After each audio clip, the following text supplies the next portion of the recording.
तळे राखी तो पाणी चाकी या म्हणीचा प्रत्यय सर्वाधिक कुठे येत असेल तर तो सत्तास्थानी असलेल्या लोकांमध्ये। मुंबई महापालिकेतही असंच घडलंय।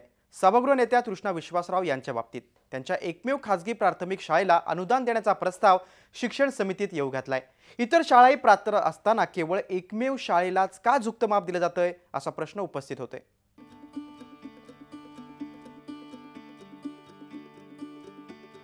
मुंबईच्या वडाळ्यातील हे आहे मधुकर विश्वासराव शिक्षण संस्था संचलित निर्मल विद्यालय। पालिका सभागृह नेत्या तृष्णा विश्वासराव यांची ही शिक्षण संस्था। प्राथमिक शाळा आता अनुदानित होणार आहे। येत्या 10 ऑक्टोबरच्या शिक्षण समितीत या संदर्भातील ठराव पास केला जाणार आहे। प्रश्न निर्माण होतो, ही एकच शाळा का? इतर 61 शाळा अनुदानासाठी पात्र असतानाही ही एकच शाळा का निवडण्यात आली? उत्तर सोपं आहे, सत्ता।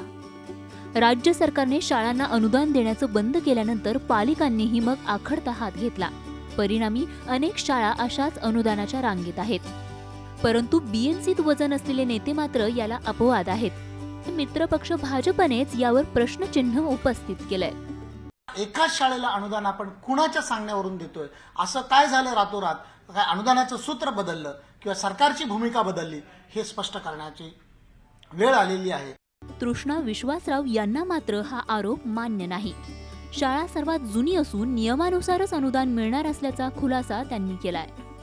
माझी ही शाळा काही कारणानुसार ठेवत गेले आणि त्याचं कारण मला असं वाटतं मागच्या बजेटच्या मीटिंगमध्ये मी सांगितलंही होतं ते कारण काय होतं करून। आणि आता ही शाळा पूर्ण अटी शर्ती पूर्ण करून ही शाळा आता आलेली आहे आणि ती जुनी माझी शाळा आहे, म्हणजे नवीन नाही आहे। राज्यभरातील सर्वच विनाअनुदानित शाळेतल्या शिक्षकांचा प्रश्न सध्या गाजत आहे। मुंबईतही तो आहेच। त्यामुळे नेत्या म्हणवून घेणाऱ्यांनी पुढाकार घेऊन सर्वच शाळांना अनुदान सुरू केलं असतं तर त्या खऱ्या नेत्या शोभल्या असत्या।